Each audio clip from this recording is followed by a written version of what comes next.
예수 그리스도의 이름으로 기도합니다. 오늘 말씀의 이전 장이요, 사무엘상 21장 말씀입니다. 근데 사무엘상 21장을 보면 다윗과 요나단이 헤어지는 모습이 있고, 그 다윗이 간 곳이 어디였냐면 블레셋 땅 가드 땅에 갔습니다. 목숨을 부지하려고 갔습니다. 그런데 그 블레셋 가드의 왕 아기스의 신하들이 다윗을 두고 자기 왕에게 이렇게 이야기합니다. 사울이 죽인 것은 천천히요, 다윗이 죽인 것은 만만이다 라고 하지 않았습니까? 라고 이야기를 합니다. 그런데 그 이야기를 다윗이 듣고 갑자기 무서워졌습니다. 이들이 혹시 자기를 죽일까 하고 정말로 무서움에 덜덜 떨게 되었습니다. 그래서 어떻게 하면 살아남게 될까라고 고민하다가 미친 척을 했습니다. 문에다가 아무 글자나 극적거리고 그 다음에 수염에 침을 질질 흘리면서 그 위기를 모면하려고 했습니다. 참으로 하나님께서 기름 부으셔서 세운 그 이스라엘의 왕에게, 미래의 왕에게 정말로 수치스러운 일이었고 하나님께도 수치스러운 일이었습니다. 그렇게 블레셋 땅 가드 땅으로 도망간 것 누구의 지혜였습니까?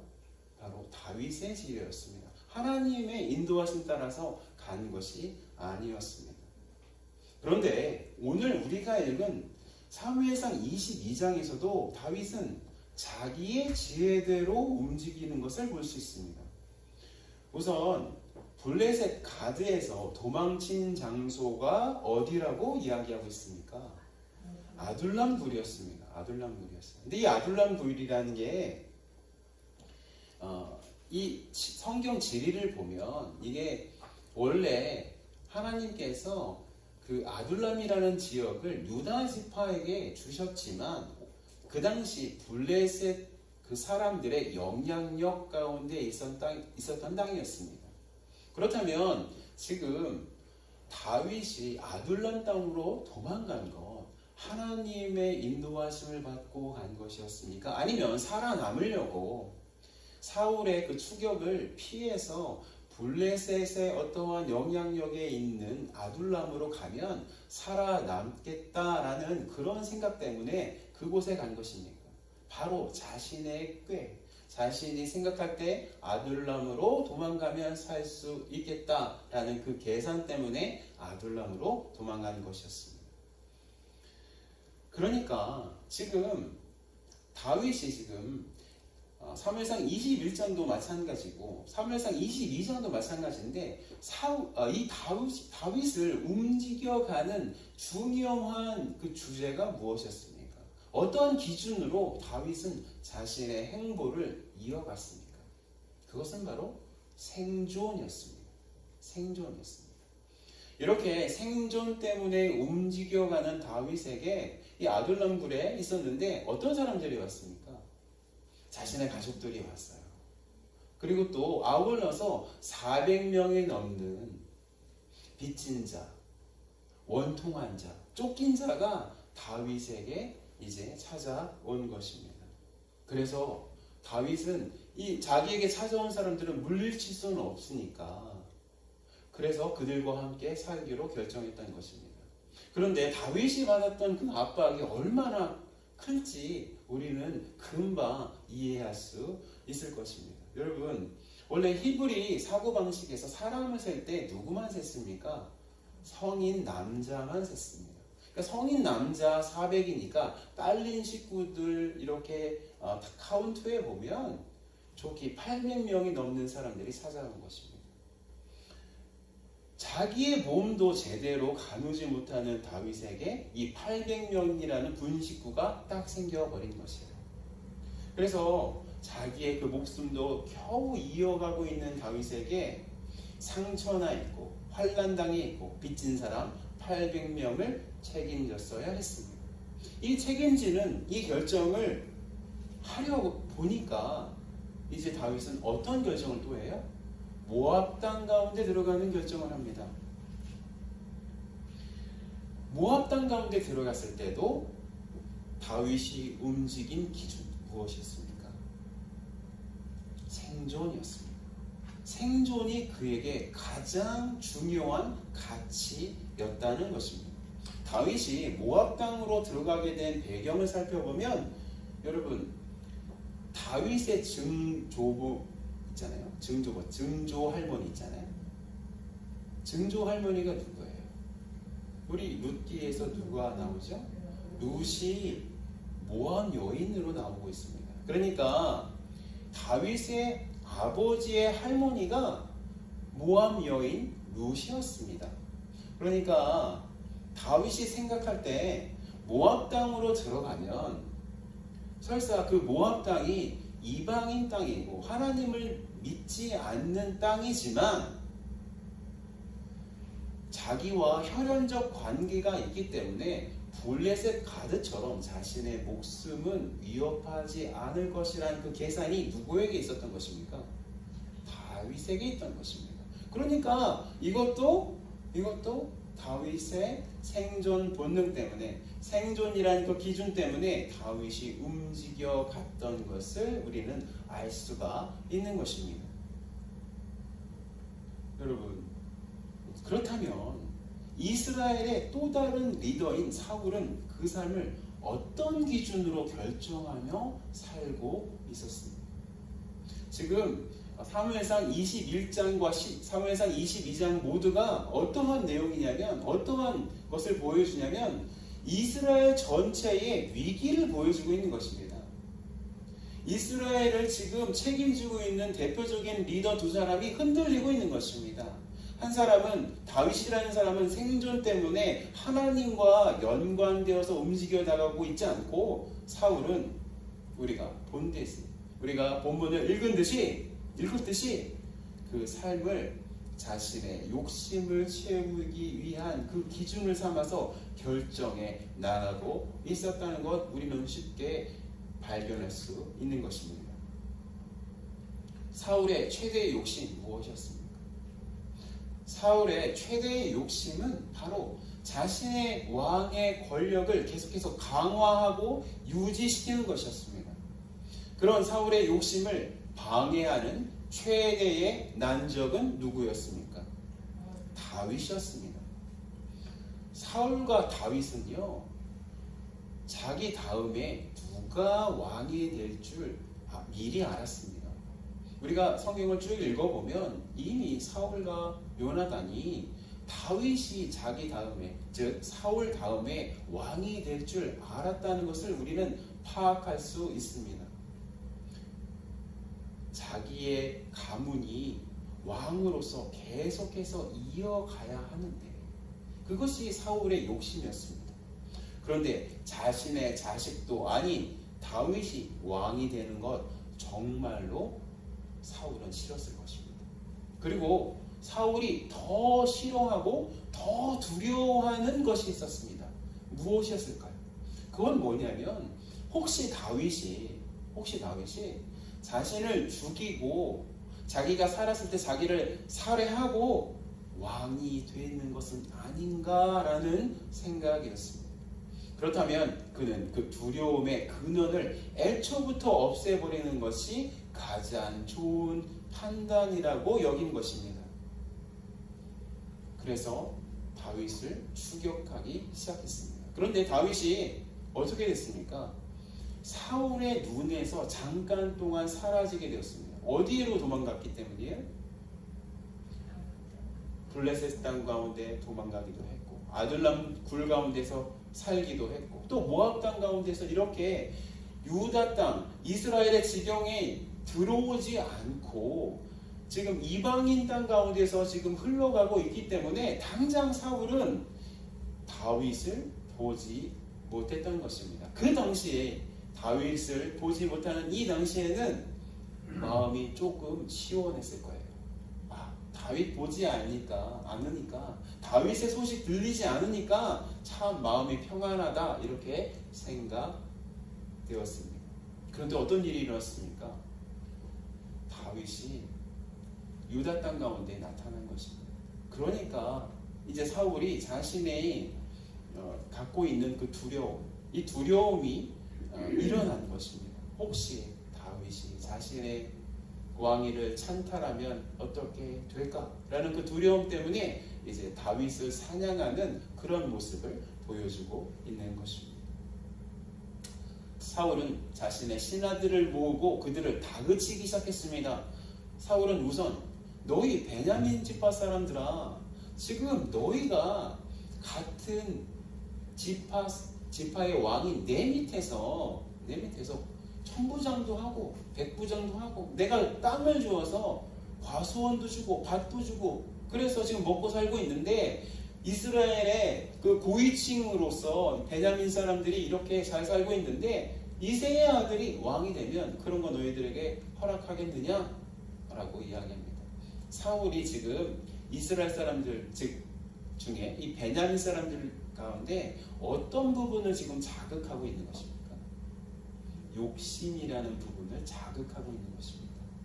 욕심이라는 부분, 이새가 왕이 되면, 이새의 아들인 다윗이 왕이 되면 너희들이 지금 누리고 있는 이 모든 것 다 소용없게 된다. 다 물거품이 된다. 그러니까 지금 내가 다윗을 죽이려는 이 의지에 나의 그 모든 감정에 함께하라 라고 하는 것이 사울의 위협이었습니다.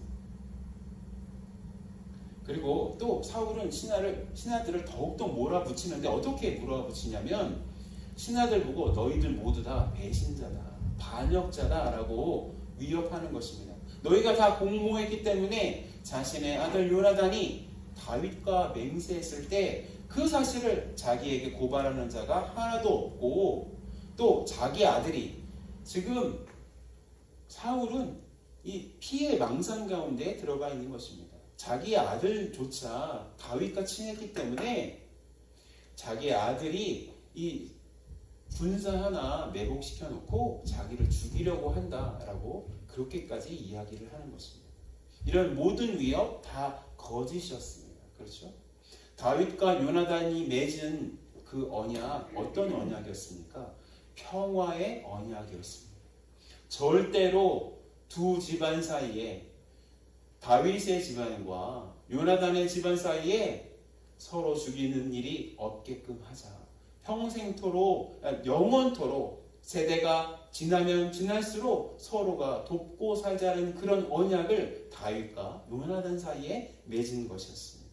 그리고 자기 아들이 요나단이 신하를 하나 이렇게 매복시켰다는 것, 이건 정말로 허무맹랑한 이야기인 것입니다.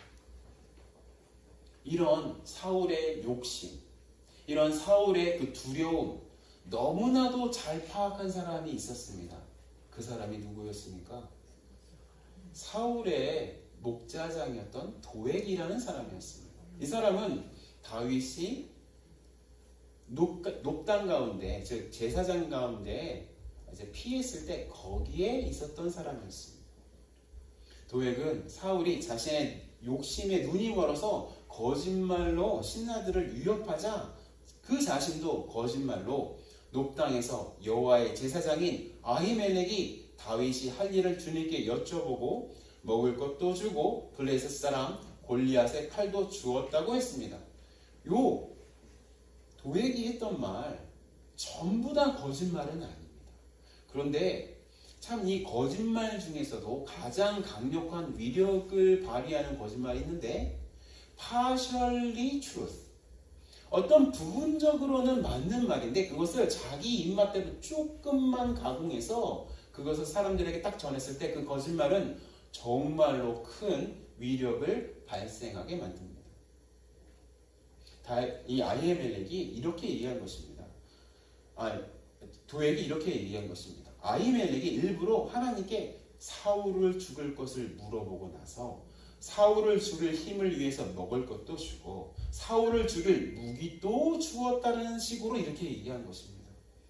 이렇게 도액이 이렇게 이야기했던 것은 이번 기회에 자신의 출세기를 완전히 굳건히 하려는 그의 욕심이 있었기 때문입니다.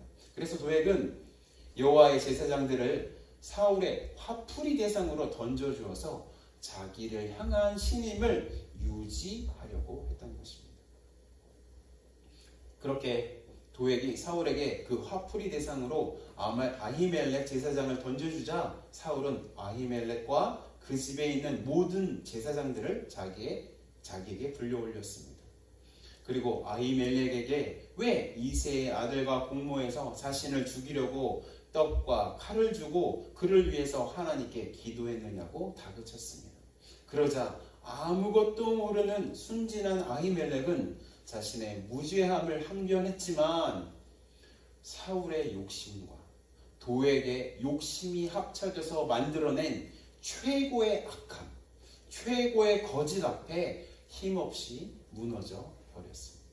그리고 사울은 정말로 해서는 안 된 일을 하고 말았습니다. 사울의 군사들에게 여호와의 제사장들을 죽이라고 명령했습니다. 그러자 군사들이 하나님의 제사장을 죽이는 것을 머뭇거리자 도액에게 죽이라고 했고, 도액은 그날에 제사장 85명을 죽였고 또 그들이 살고 있었던 놋땅으로 가서 그곳에 있었던 남녀와 아이들과 젖먹는 자들과 소와 나귀와 양들을 쳐서 죽여버렸습니다. 완전히 생명이라는 생명체는 다 싸그리 죽여버리는 그런 일을 저질렀던 것입니다. 여러분, 사울이 이렇게 놋땅의 생명들을 하나도 남기지 않고 죽이는 이 장면에서 우리는 이 사무엘상을 읽다 보면 어떠한 장면과 오버랩되는 부분이 있습니다. 그 장면이 어떻습니까? 어떤 부분이냐면 사무엘상 15장에 하나님께서 사울에게 어떻게 했습니다? 사울에게 아말렉 족속을 이와 같이 모든 남녀와 소아와 젖먹는 아이와 가축을 죽이라고 명령하시는 장면을 우리는 떠올릴 수 있습니다. 사무엘상을 쭉 읽다 보면 사울이 하나님 앞에 버림받아지는 그 사건 우리가 떠올릴 수 있습니다. 사무엘상 15장 2절에서 3절 제가 읽겠습니다.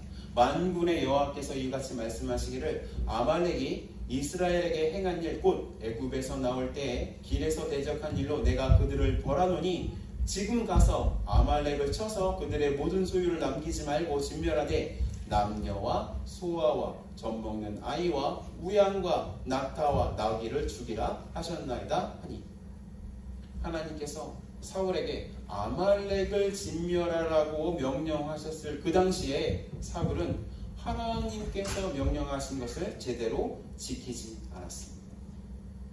자기와 백성의 눈에 좋은 것을 살려두는 그런 죄를 저지르고 말았습니다. 그런데 오늘 본문에서 사울은 하나님의 명령이 아닌 자신의 욕심이 내린 명령을 따라서, 자신이 가지고 있는 그 두려움이 내린 그 명령을 따라서 그 놋땅에 있는 여호와 하나님께 속해있던 그 제사장들의 그 가족들과 그 모든 그런 가축들을, 생명이라는 그 모든 것들은, 숨 붙어있는 모든 것들을 한 번에 싹 서슴없이 싹 죽이는 일을 하고 있다는 것입니다.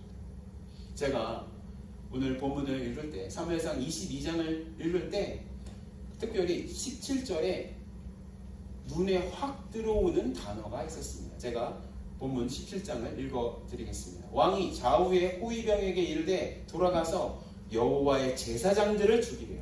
그들도 다윗과 합력하였고 또 그들이 다윗이 도망한 것을 알고도 내게 알리지 아니하였음이니라. 하나 왕의 신하들이 손을 들어 여호와의 제사장들 죽이기를 싫어한 자. 제가 17절을 읽었는데 어디 부분에 강조를 해서 읽었어요? 여호와의 제사장입니다. 17절에서 사울은 제사장들을 꼭 집어서 여호와의 제사장들을 죽이라고 말하고 있습니다. 그러니까 사울이 죽이는 대상이 어떤 신분인지, 또 그 신분이 속한 대상이 누구인지 정확하게 알고 죽이라고 명령하고 있는 것입니다. 그러니까 사울은 제사장들을 죽이라고 할 때 여호와 하나님을 죽이고 싶어 하는 그런 심정으로 명령했다는 것입니다. 이처럼 사울은 자기의 욕심을 따라서 자신의 삶을 결정하고 있어서 그 욕심의 끝은, 욕심이 나온 그 행동의 끝은 지금 어디로 향하고 있느냐면 하나님을 미워하고 하나님을 대적해서 하나님까지도 죽이고 싶어하는 그런 마음의 상태까지 이르게 되었다고 우리가 읽은 본문은 말씀하고 있는 것입니다. 사울은 그냥 자기의 욕심대로 살았을 뿐입니다. 자기를 보호하려고, 자기의 왕권을 보호하려고 그렇게 그 욕심에 따라서, 그 두려움에 따라서 한 발 한 발 걸어갔을 뿐인데, 이 걸어간 결과가 어떤 결과냐면 하나님께 속했던 모든 제사장들을 죽일 뿐만 아니라 그들이 살고 있었던 높당에 가서 그들에게 속했던 모든 가족들, 어린아이들, 여인들, 그 모든 가축과 살아있는 모든 생명체도 다 죽일 뿐만 아니라 하나님까지도, 여호와 하나님까지도 죽이고 싶어하는 그런 마음까지 이르게 되었다고 말씀하고 있는 것입니다. 그래서 성경에서 자기의 욕심대로 사는 것을 이렇게 말씀하고 있는 것입니다. 골로새서 3장 5절에서 6절 말씀입니다. 스크린을 읽고 함께 읽겠습니다. 시작. 그러므로 땅에 있는 지체를 죽이라. 곧 음란과 부정과 사욕과 악한 정욕과 탐심이니 탐심은 우상 숭배니라. 이것들로 말미암아 하나님의 진노가 임하느니라. 사람들은 이렇게 이야기합니다. 내가 나의 기쁨을 위해서, 나의 쾌락을 위해서 정욕을 채우는 것이 어떻게 하나님을 진노하게 만드냐고 대들면서 이야기하곤 합니다. 나는 나 좋은 대로 사는 것뿐인데 그것이 어떻게 하나님께서 심판하시는 그 기준이 될 수 있느냐고 하는 것입니다. 그런데 오늘 우리가 읽은 사무엘상 22장에서 말씀하고 있는 사울이 자신의 욕심 때문에 하나님과 사람을 해치고 있는 그 장면에서 우리는 그 질문에 대한 대답을 충분히 얻을 수 있다는 것입니다. 사울은 자신의 욕심을 채우는데 그 열심을 내고 있습니다. 그런데 그 열심이 결국 사람을 죽이고 하나님을 대적하는 결과를 낳았다는 것 보여주고 있다는 것입니다. 그리고 사울의 그 극심한 죄는 사무엘상 15장에서 사울이 아주 조금 자기의 욕심을 채우려고 아말렉의 그 조그만 그 가축, 아주 하나님께서 명령하신 것을 전부 다 지키지는 않고 아주 조금만 어긴 것, 거기서부터 출발해서 사무엘상 22장에 자신의 하나님의 제사장을 죽이는 그 결과까지 나왔다는 것, 우리가 생각해야 하는 부분인 것입니다. 이처럼 오늘 본문에서 사무엘상 22장에서 이스라엘의 그 두 리더는 하나님의 뜻 가운데 살고 있지 않고 있습니다. 다윗도 생존 본능에 따라서 움직여가고 있습니다. 생존 본능에 따라서 움직여갔을 때 아말렉 제사장에게 거짓말을 해서 그 결과 그 높당의 모든 생명들이 죽임을 당하게 되는 그 원인을 누가 제공했습니까? 바로 다윗이 제공했습니다. 또 살기 위해서 미친 척도 했어야 했습니다. 하나님을 수치스럽게 만드는 행동도 했어야 했습니다. 또 지금 자기의 지혜를 따라 이방 땅인 모압에 머물고 있습니다. 사울은 제가 계속해서 설명했듯이 하나님의 뜻 가운데 살지 않고 있어서 엄청난 극악한 죄까지 저지르고 있는 모습 우리에게 펼쳐지고 있는 것입니다. 그런데 오늘 본문에서 하나님의 뜻 가운데 살고 있지 않았던 이 두 이스라엘의 리더 중에 한 사람이 그 삶을 완전하게 바꾸는, 터닝하는 그 모습을 우리는 발견할 수 있습니다. 어디에서 발견할 수 있습니까? 바로 본문 5절의 말씀이 바로 다윗이 하나님께 돌아오는 그 모습을 보여주고 있는 그 말씀인 것입니다. 본문 5절의 말씀 다 같이 읽겠습니다. 스크린을 보시고 시작. 선지자 갓이 다윗에게 이르되 너는 이 요셉에 있지 말고 떠나 유다 땅으로 들어가라. 다윗이 떠나 헤레스풀에 오르니라. 여러분, 다윗의 그 광야의 삶 가운데서 아주 꼭지점이 되어지는 말씀, 완전히 전환이 되는 말씀이 바로 본문의 5절의 말씀입니다. 이 5절 전으로 다윗의 삶이 완전하게 변했다는 것을 우리는 발견할 수 있습니다. 5절 이전에 다윗은 어떻게 해요? 자신의 뜻 따라, 자신의 지혜에 따라 이렇게 결정하는 삶을 살았지만 5절 이후부터 계속해서 하나님께 의견을 묻고 하나님의 인도하심을 끝까지 구하는 그런 모습 보여주게 되었다는 것입니다. 다윗이 유다 땅 가운데 들어가서 그 상황이 당장에 좋아진 것이 별로 없어요. 눈에 볼 때 자기의 그 바로 일어나는 그런 일들 중에서 그렇게 금방 좋아지지는 않았어요. 그렇죠. 또다시 사울의 추격이 시작되어졌고 또 그를 도왔던 제사장들이 자신이 나타난 그것 때문에 죽임을 당해야 했습니다. 그런데 조금 지나다 보니까 본문 22장의 뒷장인 23장을 읽어보니까 다윗은 블레셋 사람들의 압제를 받는 그일라 사람들을 구원하는 사람이 되었습니다.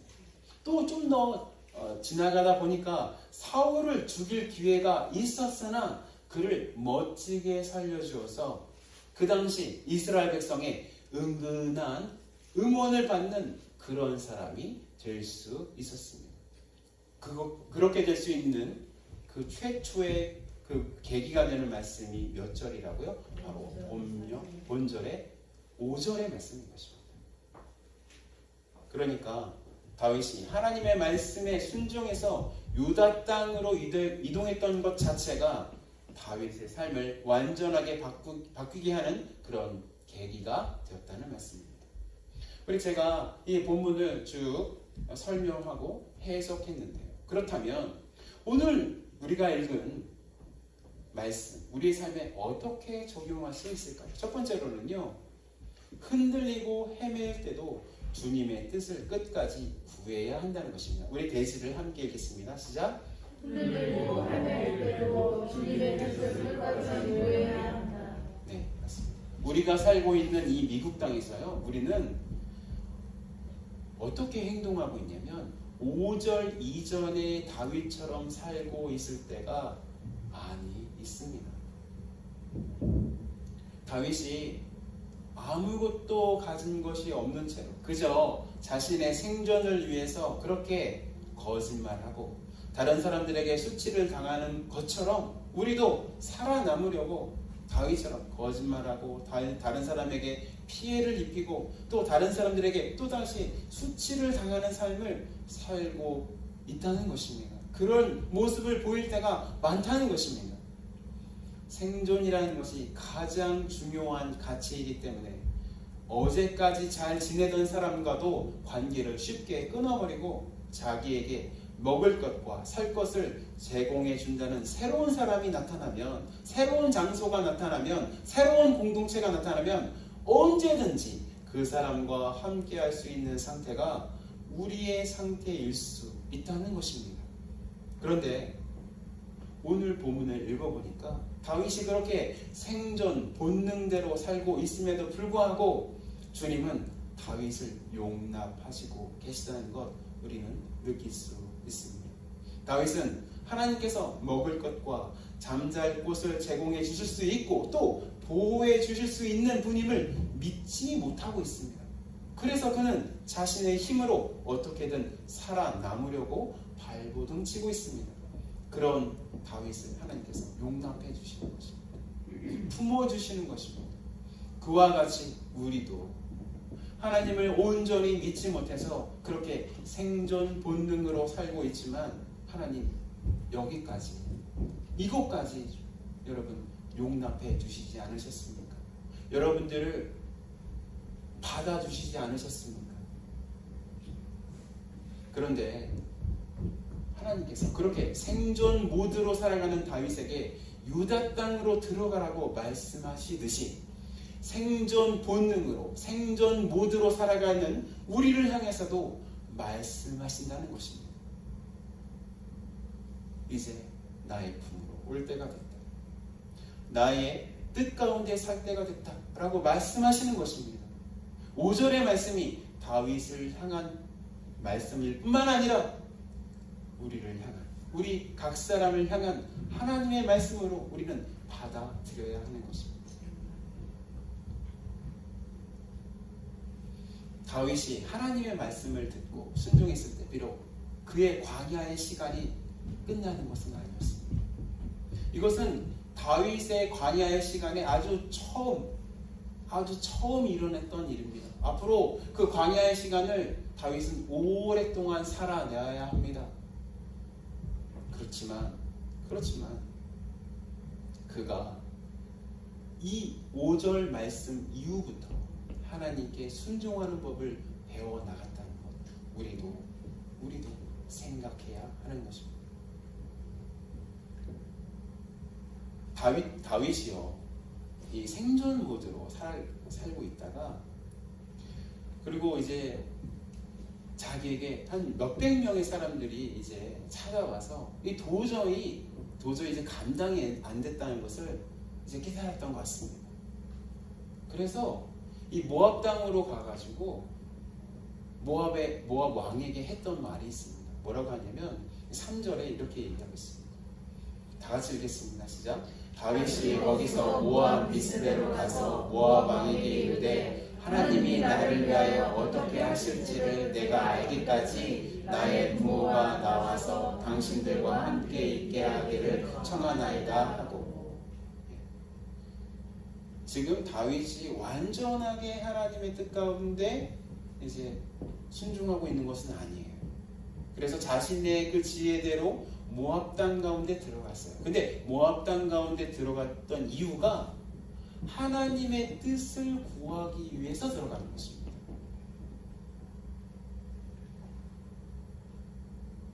그렇다면 우리도 이렇게 생존이 중요시하는 이 시기, 그리고 이 땅에서 다윗처럼 지금 우리가 살고 있는 이 미국 땅 어떻습니까, 여러분?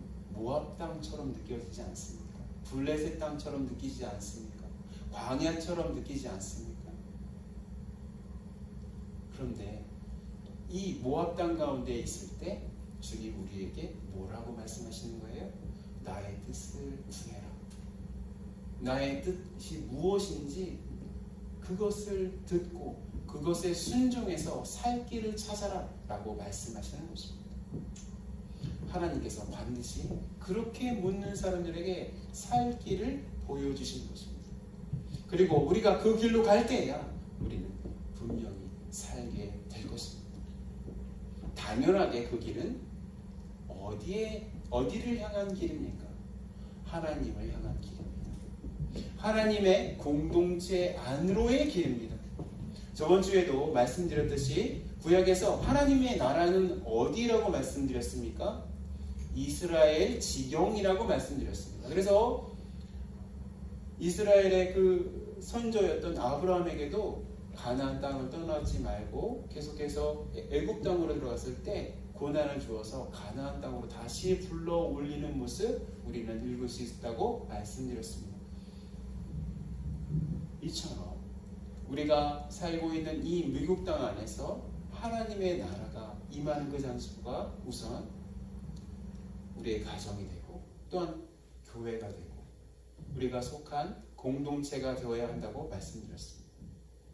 그래서요, 제가 여러분들에게 강조하고 싶은 것은 무엇이냐면 하나님의 품속으로 들어가되, 어디로 들어가야 되냐면 하나님의 공동체 안으로, 교회 안으로, 하나님이 부르신 그 공동체 안으로 들어가야 한다고 저는 하나님의 말씀을 대언하는 것입니다. 그 공동체 안에서 우리는 영적인 공급함을 받아야 합니다. 그리고 우리가 살아야 할 길도 제시받아야 하는 것입니다. 이곳 둘러싸인 침례교회가 세워진 이유도 그와 같습니다. 하나님 안에서 영적인 공급과 실질적인 공급이 이루어져서 살 길을 보여주는 것, 우리 교회가 나아가야 할 방향인 것입니다. 제가 전도여행 팀들과 함께 나가서 전도하고 있는데 저는 여러분 우리 교회가 전도하는 교회가 되어야 된다고 믿습니다. 저번에도 말씀드렸지만 담임 목사가 전도에 미치지 않고 전도를 기대하는 것 무리라고 말씀드렸습니다. 저를 위해서 기도해 주십시오. 영혼을 향한 뜨거운 열정이 계속해서 일어날 수 있도록 저를 위해서 기도해 주시옵소서. 그러기 위해서 저는 돌아오는 가을 학기부터 대학생들을 만나려고 계획 중에 있습니다. 저는 UGA 캠퍼스에서 대학생들을 만날 것입니다. 그리고 그들에게 생명의 길을 알려주고 싶습니다. 그 길은 바로 주님을 향한 길이고 주님의 공동체인 교회를 향한 길인 것입니다. 이렇게 조그만 교회에서 어떻게 그런 일을 감당할 수 있느냐고요? 대학생들 먹여야 하는데 그 재정 어디에서 나오냐고요? 여러분 우리 기도하면 할 수 있습니다. 할 수 있습니다. 대학생들 우선 먹을 곳이 있어야 돼요. 먹을 것이 준비되어야 됩니다. 그렇지만 우리 돈으로 하는 것이 아닙니다.